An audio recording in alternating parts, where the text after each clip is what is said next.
السلام عليكم ورحمة الله وبركاته. الحمد لله رب العالمين، الصلاة والسلام على أشرف الأنبياء والمرسلين وعلى آله وصحبه أجمعين. بشرح لي صدري ويسر لي أمري واحلل عقدة من لساني يفقهوا قولي. اللهم علمنا مما جهلنا وذكرنا مما نسينا. اللهم فقهنا في الدين وقل رب زدني علما. اللهم صل على سيدنا محمد وعلى آله وصحبه أجمعين. اللهم اجعلنا من الذين يستمعون القول فيتبعون أحسنه. اللهم صل على سيدنا محمد الفاتح لما أغلق والخاتم لما سبق ناصر الحق بالحق والهدي إلى صراطك المستقيم وعلى آله وصحبه حق قدره ومقداره العظيم. أما بعد. Alhamdulillah, semua alhamdulillah, tuan-tuan, perempuan yang dirahmati oleh Allah Subhanahu wa taala. Syukur kita kepada Allah Subhanahu wa taala kerana dengan taufik hidayah inayah daripada Allah pada malam ni, Allah Subhanahu wa taala memilih kita untuk berada di rumah Allah Subhanahu wa taala untuk kita menunaikan salat pada maghrib secara berjamaah. Kemudian untuk kita sama-sama berada dalam majlis ilmu pada malam ini. Dan alhamdulillah kita juga berada di bulan yang mulia. Dan masih lagi kita 10 hari yang pertama, yang mana hari ini berapa Zulhijjah? Selasa, Rabu, Khamis, Jumaat, Sabtu, 6 Zulhijjah. 6 Zulhijjah. Dan saya yakin tuan-tuan yang jemaah di sini berpuasa lah. Tak puasa pun tak apa. Tapi 10 hari pertama ni saya pun yakin ramai ustaz menyebut tentang amal soleh yang paling dicintai oleh Allah. Maknanya yang paling dicintai oleh Allah SWT bila kita beramal soleh ni, iaitulah pada 10 hari pertama bulan Zulhijjah. Nanti pada hari Arafah, nanti juga itu juga hari yang besar juga. Sama-sama kita berpuasa, berdoa dan sebagainya. Baik tuan-tuan perempuan yang dirahmati oleh Allah Subhanahu wa taala, kita terus menyambung pengajian kitab kita.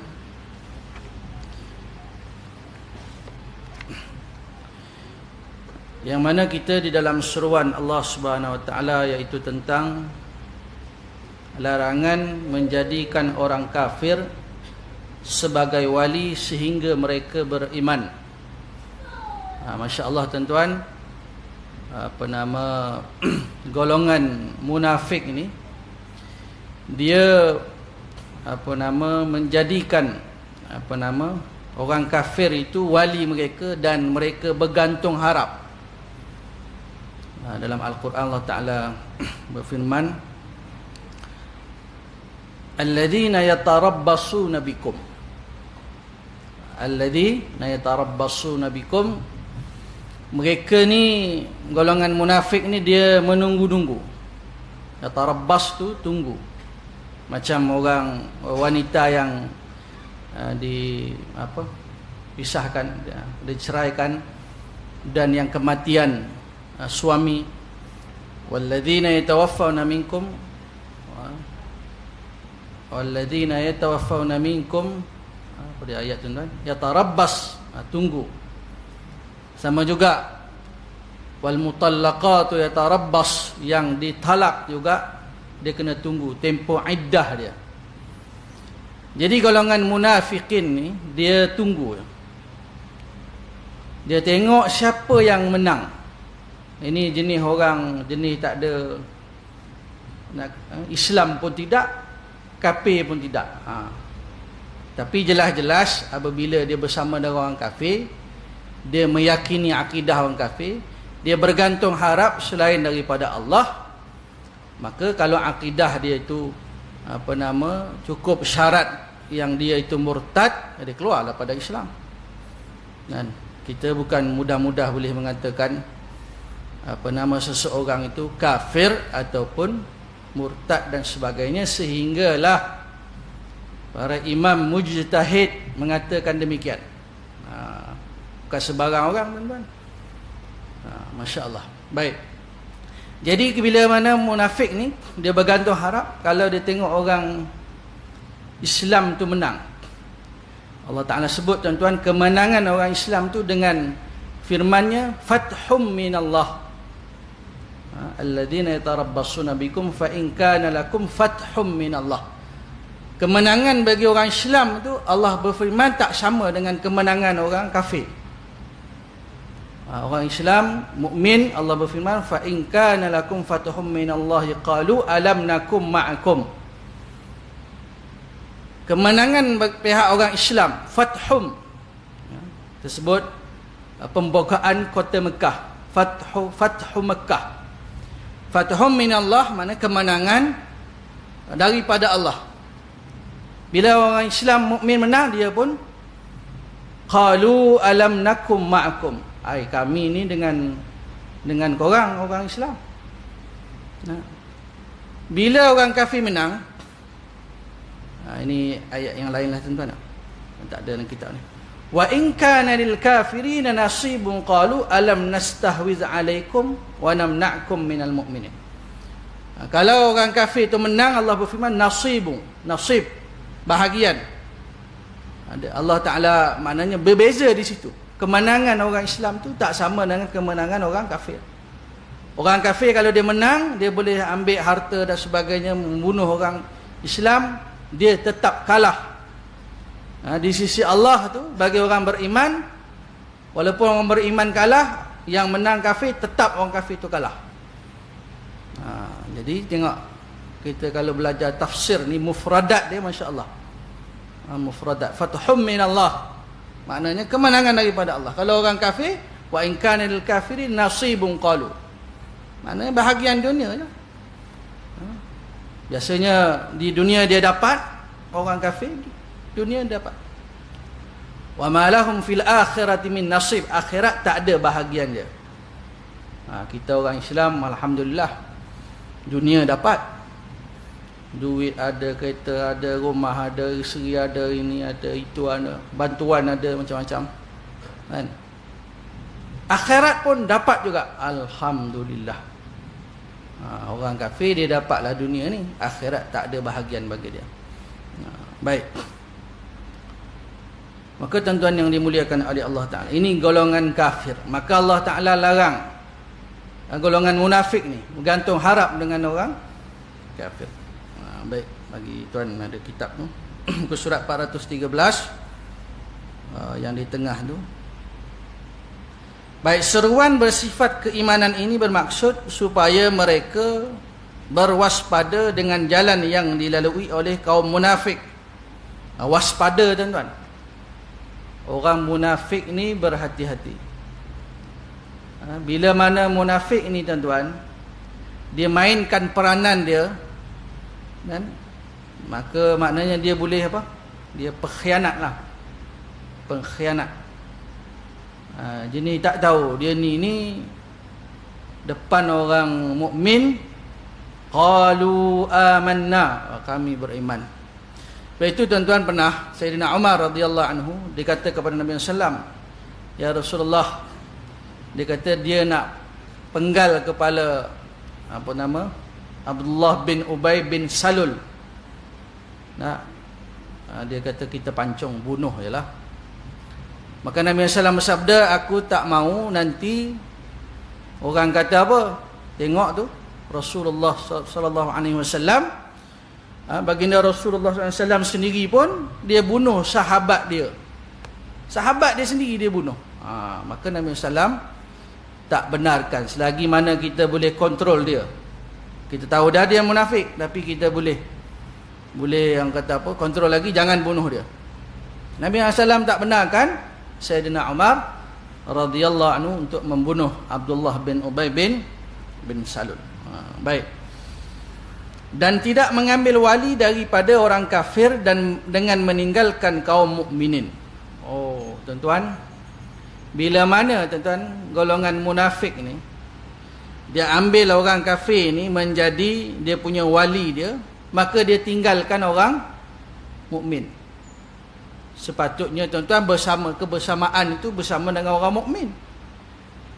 Tiba-tiba dia ni dia kalau dalam laut tu dia dapat pelampung tuan-tuan, dia biar kawan dia tu lemas.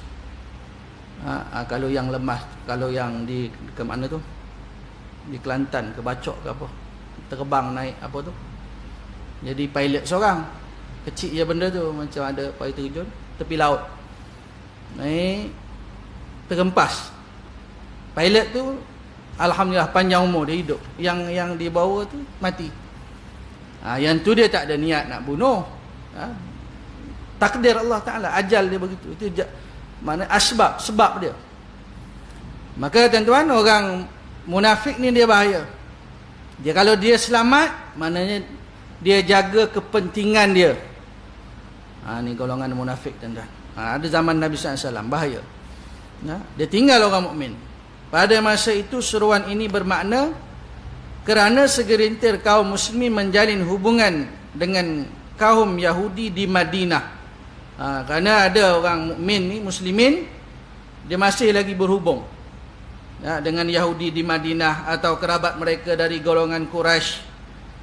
Dari segi psikologi ni mempengaruhi kita lah, kurang macam itulah, mempengaruhi kita. Ia melibatkan sesetengah kaum muslimin sahaja, segelintir lah, sebahagian.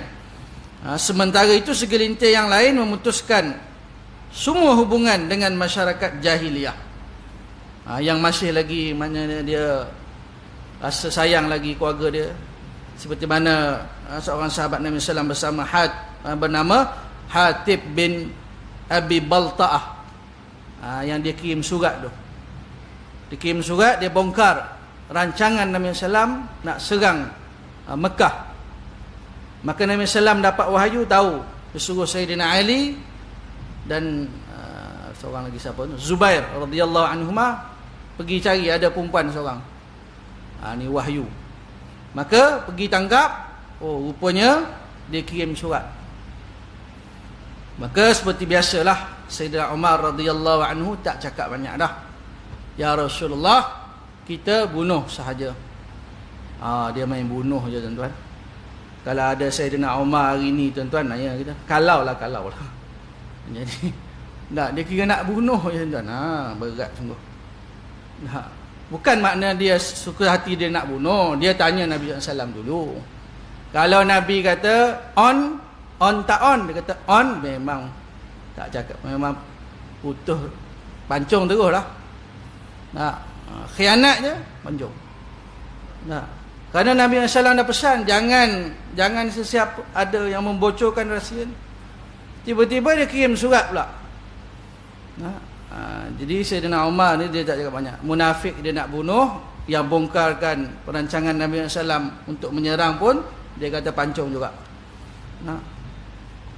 Maka tuan-tuan, disebabkan mana ayat ni turun, makna ada segelintir, sebahagian yang masih berhubung lagi. Ada sebahagian yang lain dia putuskan terus hubungannya. Termasuklah ayah dengan anak. Ayah dengan anak.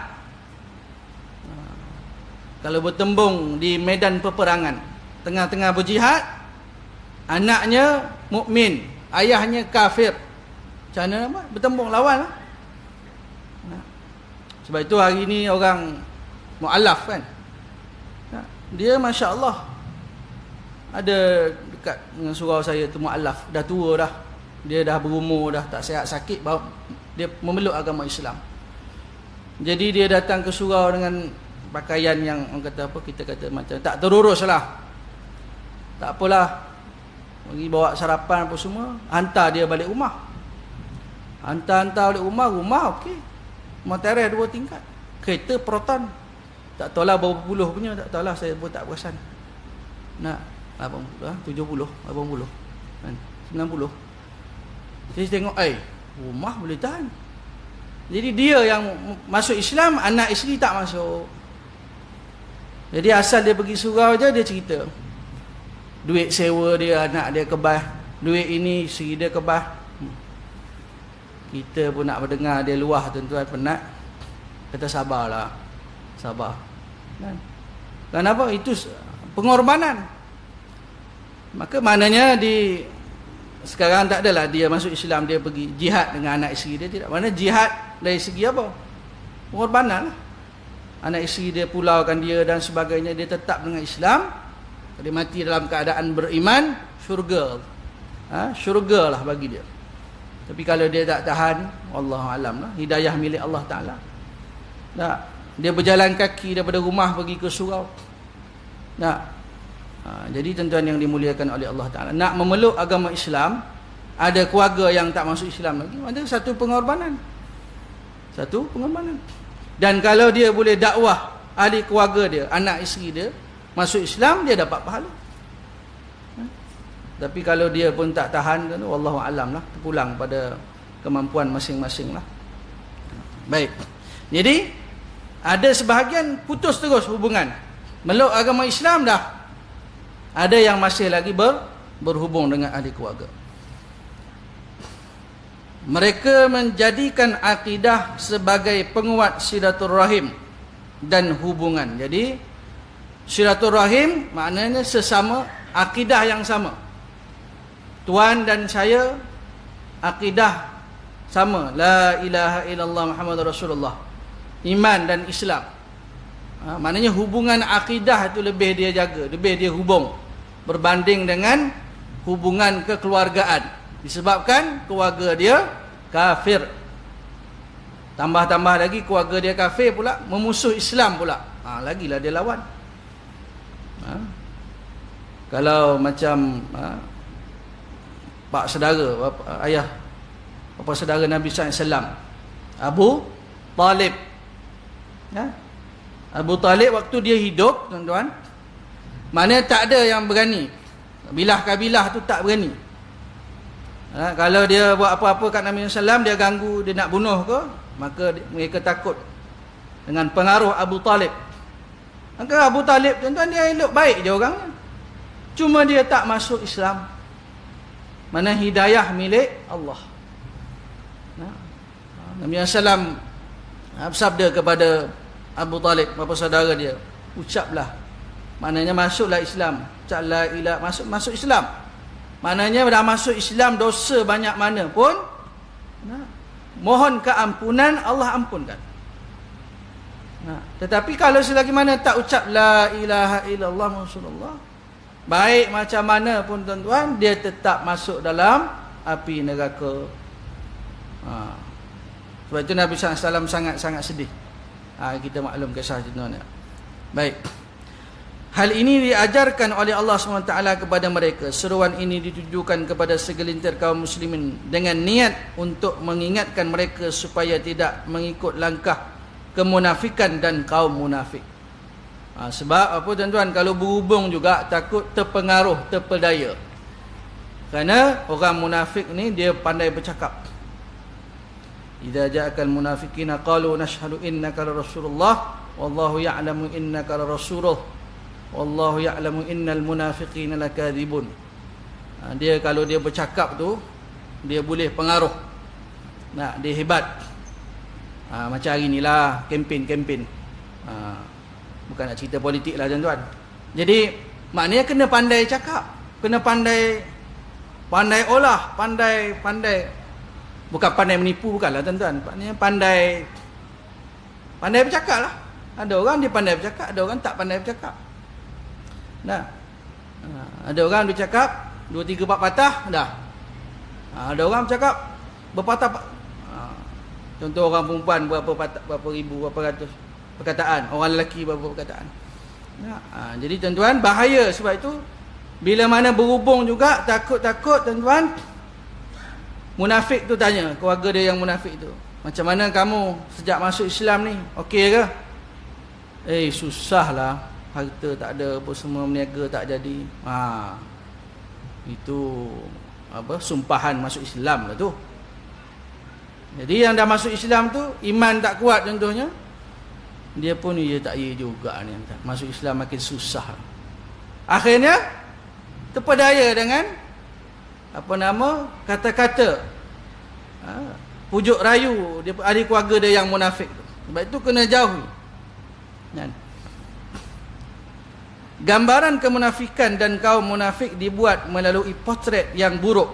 Gambaran munafik ni tuan-tuan, memang kita kena cerita buruknya munafik tu. Allah Ta'ala turunkan ayat dan surat Al-Munafiqun, mana tentang munafik. Dan kita kena cerita gambaran buruk supaya apa? Orang menjauhi munafik ni. Melalui potret yang buruk serta menjadikan setiap jiwa membencinya dan menjauhinya. Kita benci kepada munafik dan selamatkan diri daripada munafik. Selain itu, ia mengingatkan mereka supaya tidak marah, murka atau benci terhadap Allah Subhanahu wa ta'ala. Baik, Allah Ta'ala berfirman, ya ayyuhalladzina amanu la tattakhidul kafirina awliya'a min dunil mu'minin aturiduna an taj'alu lillahi 'alaikum sultanan mubina. Ini ayat yang seruan inilah tuan-tuan, yang ke-70 ni. Wahai orang-orang yang beriman, janganlah kamu mengambil orang-orang kafir menjadi teman rapat dan meninggalkan orang-orang yang beriman. Adakah kamu hendak mengadakan alasan yang terang nyata bagi Allah untuk menyeksa kamu? Surah An-Nisa ayat 44. Jadi kalau jadikan orang kafir itu sebagai wali juga, maka tuan-tuan, Allah berfirman, maknanya kamu maknanya mengadakan alasan yang terang, yang nyata agar Allah boleh seksa kamu. Aturiduna an taj'alu lillahi 'alaikum sultanan mubina. Sebab Allah Ta'ala dia tidak zalim. Dia tak manusia zalim. Meletakkan sesuatu tidak pada tempatnya, bukan pada tempatnya, zalim. Allah tidak. Maka sebab itu bila buat dosa baru Allah Ta'ala azab. Bima kuntum ta'malun. Dia azab sebab perbuatan kamu. Yaksibun, usaha kamu. Macam kita lah. Tiba-tiba orang datang pukul kita. Kita tanya, kenapa kau pukul aku? Rupanya kawan tu dari baru keluar hospital Tanjung Rambutan. Ataupun dia pergi melawat, tak tahu siapa dia pergi situ. Dia duduk atas kursi, tiba-tiba ada orang lempang kepala dia. Tengok-tengok lah. Apa kata? Tak betul lah. GILA. Kan? Jadi, tak betul, tak apa. Tapi kalau dia waras, kita tanya, kenapa pukul saya? Kamu ni pernah buat jahat sekian-sekian. Nak balas dendam lah ni. Jomlah 1 lawan 1. Kan, ajak gaduh lah. Saya dulu belajar dulu tuan-tuan, asrama macam tu lah. 1 lawan 1. Ajak gaduh, tak tahulah apa pasal. Kan? Kalau ajak kita cabar orang, kita kalah malu tuan. Kalau menang okey. Ajak-ajak macam penjahat dalam filem lah, kan. Ajak-ajak lawan hero, dia orang 5 orang. Hero kata, korang 5 orang ni kira aku lawan 2 orang je lah. 5 tu macam 2 orang je, kata hero. Jadi kata penjahat, kau ni tak lama. Jadi biasa hero dia panas-panaskan dulu. Bila kawan tu pukul dengan marah, dia tak fikir apa dah. Sebab itu kalau belajar silat, tenang. Ada belajar silat nama. Tenang. Orang serang dia sambut, pam dia bagi. Tapi silat ni belajar kena mahir lah. Kalau belajar lepas tu tinggal 10 tahun, orang tak ingat lah tuan-tuan. Bila lawan dengan orang, jadi cowboy juga. Tak keluar buah silat tu. Macam mana boleh masuk silat tu tuan-tuan? Baik. Jadi maknanya alasan kamu buat dosa baru Allah Ta'ala azab. Sebut pasal tak pasal-pasal orang pukul kita, misi bersebab. Begitu juga azab Allah. Kita buat azab baru masuk neraka. Kita buat dosa baru dia masukkan ke dalam neraka. Baik. Hati seorang mukmin kurang gemetar berbanding sewaktu menghadapi kemurkaan dan kebencian Allah Subhanahu Wa Taala. Baik. Hati orang mukmin ni tuan-tuan, dia kurang gemetar. Maknanya dia tak, kalau kita tak dengar kemurkaan Allah, ancaman Allah, kan kita rasa biasa je. Cuba kita dengar tentang bagaimana nak selamatkan diri daripada api neraka Jahannam. Siapa yang selamat, siapa yang tak selamat. Jadi kita takut. Sudah. tak masuk dalam syurga aku naya lah, masuk neraka ni. Berdebar-debar, takut. Jadi bila mana tuan-tuan, orang mukmin ni dia dengar tentang kemurkaan Allah, kebencian Allah, wa ghadiballahu alaihi wa la'anahu, Allah benci, Allah marah, Allah laknat, maka rasa takut. Ayat di atas dinyatakan dalam bentuk pertanyaan. Maknanya aturiduna an taj'alu lillahi alaikum sultanan mubina. Maknanya kamu mengadakan alasan, maknanya bagi Allah seksa kamu. Maknanya pertanyaan, tapi dia pertanyaan merupakan ancaman. Aturiduna an taj'alu lillahi. Kamu maknanya buat sesuatu, maknanya menjadi alasan Allah azab kamu. Dalam bentuk pertanyaan, sungguh pun demikian, ia sudah cukup untuk berbicara dengan hati orang-orang yang beriman. Orang munafik ni tuan-tuan, Masya Allah, dia ada peluang tak nak selamatkan diri dia, nak keluar tak? Maknanya daripada golongan munafik nak keluar jadi orang mukmin, ada peluang tak? Ada. Allah Ta'ala bagikan peluang. Dia kena taubat kepada Allah Subhanahu wa Ta'ala. Baik. Dan Allah Ta'ala berfirman tentang golongan munafik ni, dia akan dimasukkan ke dalam neraka. Innal munafiqin nafid darkil asfali minan nari wa lan tajida lahum nasira. Sesungguhnya orang-orang munafik itu ditempatkan pada tingkatan yang terbawah sekali dari lapisan-lapisan dalam neraka, paling bawah. Jadi tingkatan neraka tu, munafik, golongan munafik bubuh paling bawah sekali. Paling bawah dia tak boleh lari dah. Asfali minan nar. Asfal ni paling dalam sekali, bawah sekali. Dan engkau tidak sekali-kali akan mendapat sesiapa pun yang boleh menolong mereka. Munafik, kafir tuan-tuan, tak ada siapa boleh tolong. Berbanding kita orang mukmin, orang Islam, kita ada peluang untuk diselamatkan. Contohlah, kita sebut apa? Syafaat, pertolongan, Al-Quran, puasa, kemudian ibadah korban tu, dia akan datang pada hari kiamat. Bulu-bulu, tanduk, kuku. Bulu, tanduk, apa lagi? Datang tuan-tuan pada hari kiamat. Dan darah tu, sebelum darah tu menitis kena pada tanah tu tuan-tuan, maknanya dia dah sampai pada Allah keampunan dengan syarat ikhlas kerana Allah Subhanahu Wa Taala. Baik. Jadi orang mukmin dia ada peluang. Orang munafik dia tak ada. Tak ada siapa yang boleh tolong dia. Sebab itu disebut ada mafhumnya firman Allah Taala, berhala-berhala, batu, semua dimasukkan dalam neraka boleh. Sebab golongan kafir, musyrik ni yang menyembah berhala dan sebagainya, dia macam dia berharap lah, dia tunggu-tunggu kotlah berhala dia datang. Lata, Uzza, Manah datang, keluarlah kamu dengan syafaat saya. Tak ada. Sekali dengan berhala tu masuk sekali. Baru dia tengok, lah rupanya Lata, Uzza, berhala aku sembah ni tak boleh tolong aku. Baru dia tahu. Maknanya Allah Ta'ala segala berhala yang disembah masuk sekali dalam neraka Jahannam, sekali dengan dia. Jadi tak ada siapa boleh tolong. Dan begitu juga Allah Ta'ala berfirman, dikalau orang kafir ni dia nak tebus, maknanya jikalau emas itu, apa ayat tu tuan-tuan, jumlah yang banyak lah, dia nak tebus, laftadau bihi, nak tebus diri dia. Kalau di dunia kan dia boleh main apa panggil, kita bincang lah. Saya pernah bawa kawan saya orang Kemboja pergi nak buat visa ke apa tak, di kedutaan. Masuk dalam pejabat, tak boleh, ini dokumen tak ada. Keluarlah kita. Keluar ada orang tunggu. Kita boleh bincang lah. Lah. Lepas tu sebut harga. Saya kata kat kawan, tak payahlah kita balik lah.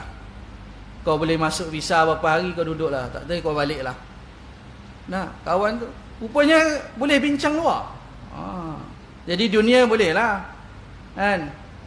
Dalam yang rasmi kat dalam tu tak boleh lah ada CCTV dan sebagainya. Dia keluar luar boleh. Maknanya bawah meja. Kan? Biasa ceramah Ustaz Abdul Somad tu, dia kata kalau dengan rasuah ni orang bagi sikit lah. Tak nak. Bagi tambah sikit, tak nak. Bila bagi banyak, terus jadi slow sikit. Terus bawah meja punya. Maknanya manusia ni tuan-tuan, kalau di dunia ni kita boleh lagi. Undang-undang tu boleh ubah-ubah lagi. Tapi akhirat tuan-tuan tak boleh. Jadi golongan munafik, kafir tak akan selamat. Baik, neraka paling bawah merupakan tempat kembali yang sesuai dengan isi perut bumi. Kata pengarang maknanya perut bumi tu. Neraka bawah tu. Ia menempelkan, maknanya tempel lah, melekat lah mereka dengan tanah. Kita tak tahu, wallahu alam bagaimana di akhirat tu. Kita sebut padang mahsyar ke, adakah sama dengan dunia ni, macam wallahu alam lah. Dalam neraka tu ada tanah ke, ada air ke, apa sebagainya, wallahu alam. Tapi disebut oleh pengarang, maknanya mereka ni melekat, tempel mereka dengan tanah. Menempelkan mereka dengan tanah. Mereka tidak dapat melepaskan diri disebabkan dia tak lepas diri. Sebabkan apa? Ketamakan, tamak, keinginan, kerakusan, kewaspadaan, kelemahan dan kehinaan. Sebab itu Allah Ta'ala berfirman, ayabtaguna indahumul izzah, kamu mencari kemuliaan, sokongan, pembelaan. Sebab golongan munafik ni duk cari. Jadi mana yang boleh menang, mana yang kaya, mana yang ni, dia nak pergi dengan orang tu. Jadi Allah berfirman, ayabtaguna indahumul izzah, kamu nak cari kemuliaan, sokongan, pembelaan dan sebagainya, nak harta. Fa innal izzata lillah, kemuliaan itu di sisi Allah. Masya Allah, tuan-tuan. Baik, Allah SWT memberi balasan sedemikian kerana mereka mengambil wali dari kaum kafir. Itu sebab dijadikan kaum kafir itu wali dia. Mencari muka di depan kaum mukminin dan bersikap yang hina dalam kehidupan. Jadi tuan-tuan, dia bermuka-muka, mencari muka, maknanya berpura-pura lah di hadapan orang mukmin.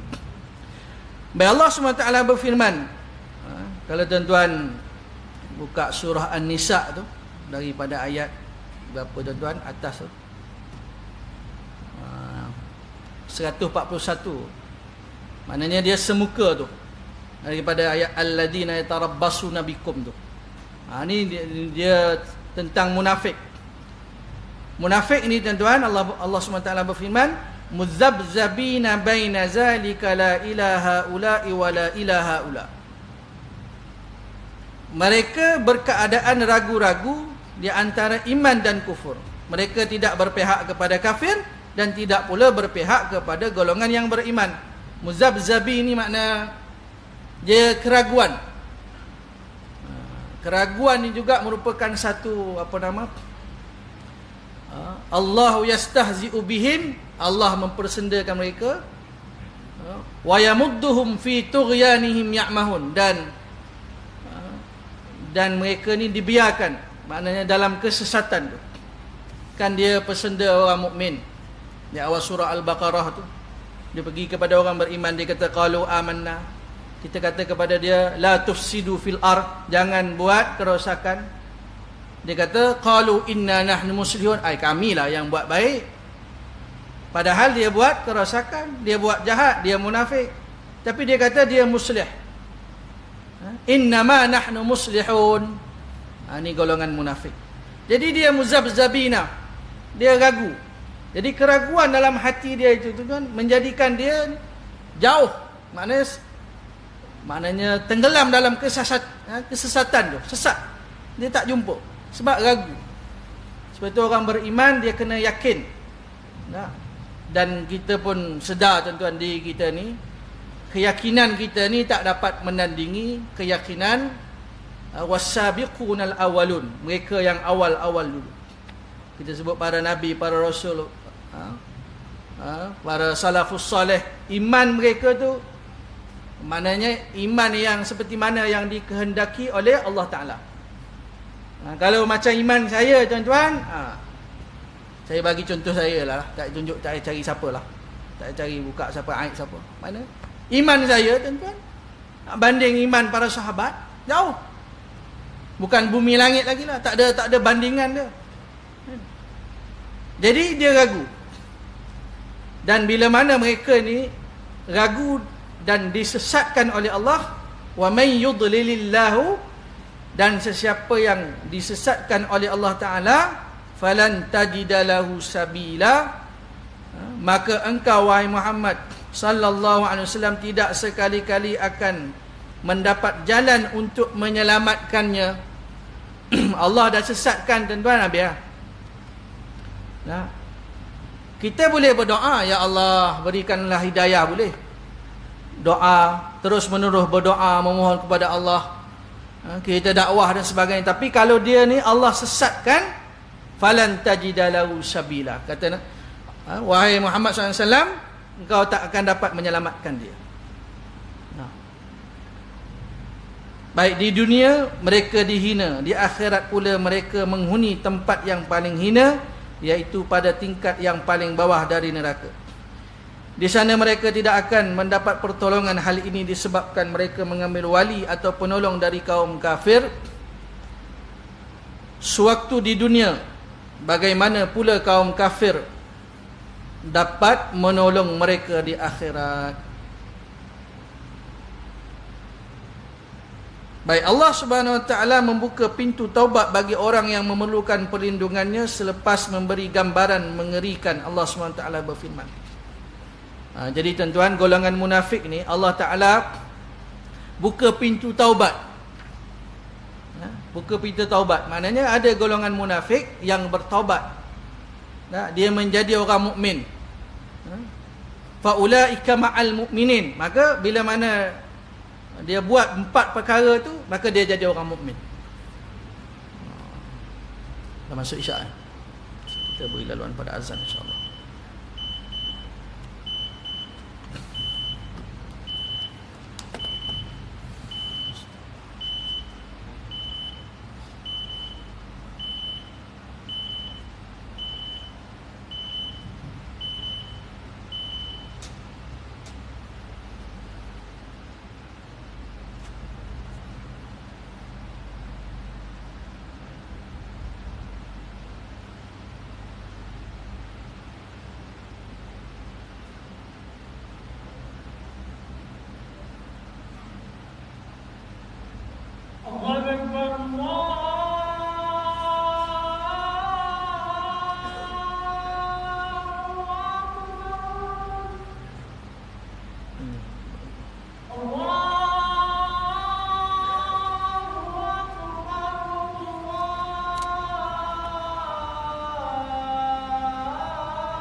Allahumma rabbana salli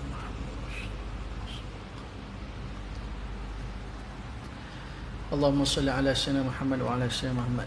Akhir tuan-tuan, Allah Subhanahu wa taala berfirman, memberikan peluang kepada golongan munafik ni agar bertaubat, dan mereka kena melakukan 4 perkara. Ringkasnya illal ladina tabu.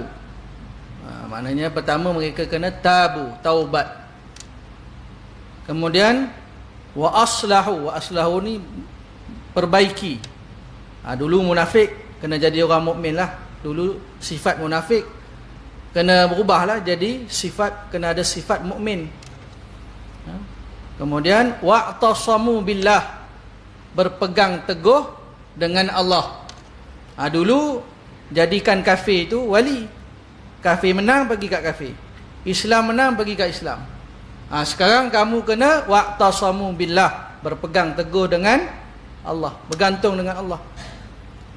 Kemudian yang keempat, wa'tasamu billahi wa akhlasu, dan ikhlas. Dulu tak ikhlas. Dulu dalam hati ragu, siapa menang nak ikut yang tu lah. Kafir pun kafir lah. Dulu. Jadi kalau buat 4 ni tuan-tuan, wa akhlasu dinahum lillahi faulaika ma'al mu'minin, maka dia bersama dengan orang mukmin. Maknanya jadi orang mukmin lah. Tapi kalau tak buat 4 syarat tu, dia kekal lah jadi munafik dan kafir. Jadi insya-Allah kita cukuplah sekadar tu tuan-tuan, setakat tu kuliah maghrib kita pada malam ni. Yang baik daripada Allah Subhanahu Wa Taala, salah silap daripada kekurangan ilmu saya, kekurangan saya lah, diri saya mohon ampun kepada Allah Subhanahu Wa Taala. Minta maaf dengan tuan-tuan semua yang hadir pada malam ni. Terima kasih diucapkan kepada seluruh saf kepimpinan surau, Fadil, Tuan Imam, Ustaz, para asatizah surau AJK, wallahu alam. Panjang umur, murah rezeki, kita sambung lagi pada kuliah yang akan datang insya-Allah. Aqul qawli hadza wa astaghfirullahal azim wa li wa lakum. Wassalamualaikum warahmatullahi taala wabarakatuh.